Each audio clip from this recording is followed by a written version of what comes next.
Good evening, residents of Holland Bukit Timah GRC.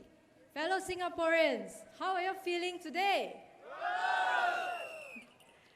How many of you are attending the rally for this general election for the first time tonight? Whoa! Many new hands. I'm so privileged.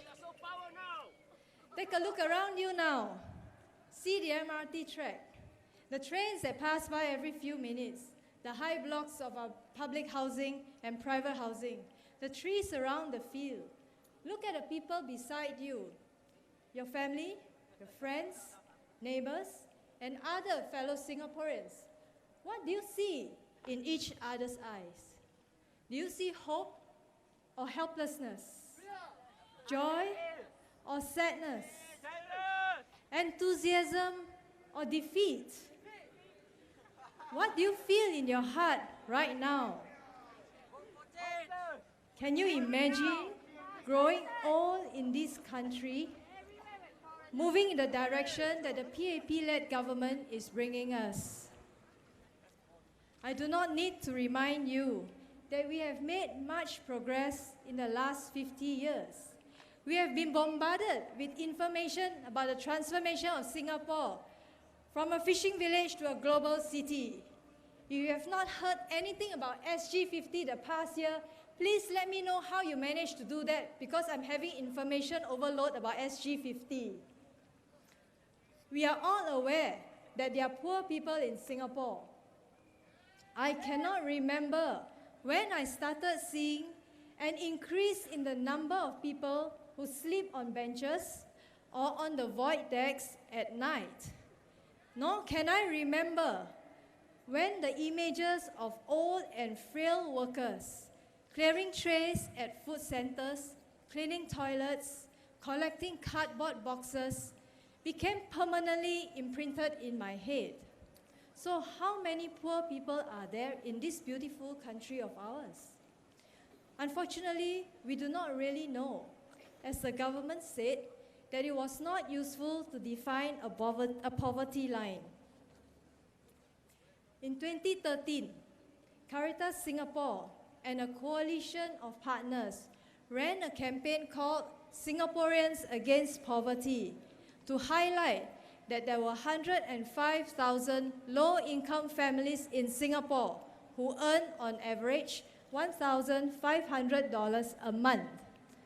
The campaign encouraged Singaporeans to take the $5 challenge. Have you all heard of it?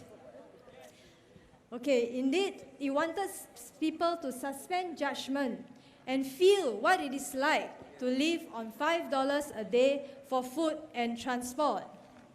I took up the challenge, but very quickly realized that I would have spent $3 on transport both ways, and I would be left with $2 for my meals. I can't buy a meal from the food court near my workplace at $2. Now, many of these 387,000 people from the low-income group may not be sleeping on the streets, but they struggle to fill their stomachs, pay their children's school fees, buy clothes and books for them. They struggle to pay their bus fares, and hence would have to turn down jobs that are too far away from home. Given the choice, many do not wish to ask for handouts. What can we do to support people from the lowest income group so that when they work full-time, they earn enough to pay for their basic needs? The SDP proposed setting up a wage equity commission comprised of representatives from trade unions, Chamber of Commerce, professional associations, social work organizations, and academia. The commission will recommend the minimum wage level in Singapore where workers can cope with the rising cost of living. The minimum wage level will be based on a basket of factors, including the cost of living index and inflation rate. The progressive wage model for specific industry does not adequately address the needs of the lowest income earners in Singapore. Mr. Lim Swee Say's assertion that cheaper, better, faster products and services does not mean cheaper, better, faster workers. But I wonder how services that require high human touch, such as nursing care, can be cheaper, better, faster without pressure on wages. We are now one of the most expensive cities to live in. Yet, the wages of the lowest income earners have not even kept up with inflation. We also have one of the highest income inequality in the world. We have been constantly reminded that we have much to be thankful for. Frankly, I do not need to be reminded that I should be grateful for this transformation, because I am fortunate to be amongst the ranks of working class who can afford to drop several dollars into tin cans of the various organizations during their flag days, or pay $1 for 3 packets of tissue paper. But with my limited resources, how much can I do? Why are there so many voluntary welfare organizations and non-profit and NGOs out there raising funds to help the various causes, from children with special needs to nursing homes, from cancers to strokes, from dogs to dolphins? Each time I put some money in these cans, I had wondered, can I do more? There was a time when I was waiting at a pharmacy and I saw an elderly woman at a counter listening to the pharmacist explain to her the many different medications that she has to take for her medical condition. When the explanation ended, she was told that the medications will last her 3 months and will cost her more than $100. There was silence and hesitation. And then the old lady took out her purse and counted whatever little money she had in there and told the pharmacist quietly that all she could afford was $30, as she needed some money to go home. The pharmacist then packed the medicines up to $30 and told the old auntie that she can come back another time to buy the medicines when she needed more. My heart broke, and I was tempted to pay for the old lady's medicine. I'm not sure if the old lady would ever return to collect her medicines later. I was dismayed when I witnessed a similar incident at another visit to the pharmacy several months later. Again, I wondered, can I do more?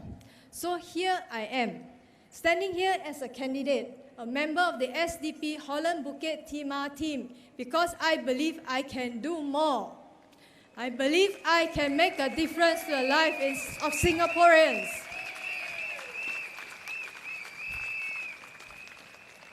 Instead of trying to help one person at a time, picking people up when they fall through the cracks, I believe I can be more effective being a member of parliament where we discuss policies and craft better policies so that people do not fall through the cracks in the first place.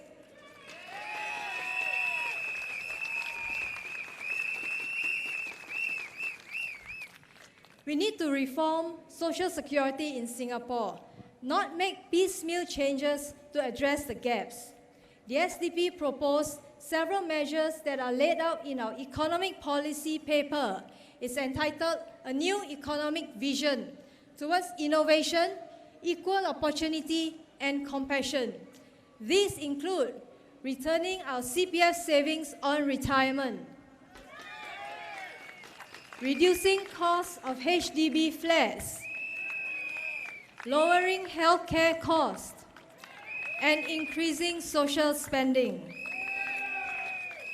The SDP has been working hard since the last general election to formulate alternative policies to improve the well-being of Singaporeans. I believe that the government does not have monopoly of ideas. There is no perfect solution to all the problems that we are facing. But the government has a responsibility to craft policies that serve the well-being of Singaporeans.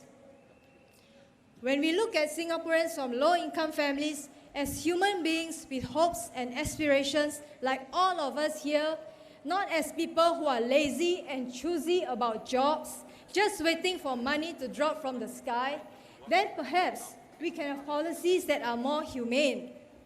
When we look at Singaporeans as people who want something better for the future generation, a happier, less stressful life, then perhaps we can have policies that will uplift our people and not dump them down into economic digits. The SDP does not intend to bankrupt the country. Ask my fellow CEC members. I'm the treasurer of SDP. They can try asking me for money and see how difficult it is. Even the SecGen doesn't get away with it. Okay, so the CEC members will tell you I do not sign checks easily. I have a stake in this country. I want this place that I call home to be around for a long, long time. We ask you to give us the opportunity to be your voice in Parliament.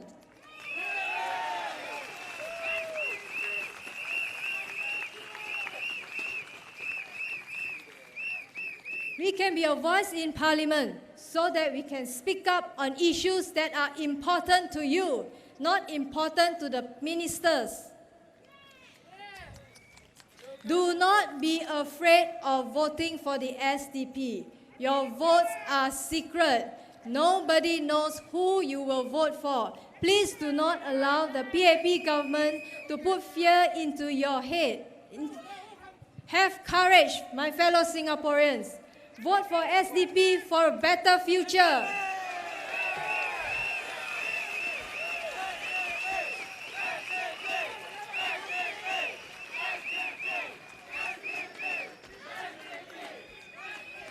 So remember, ladies and gentlemen, next Friday when you go to the polling booth, vote for the SDP without fear in your heart. For SDP can! Thank you. Good night.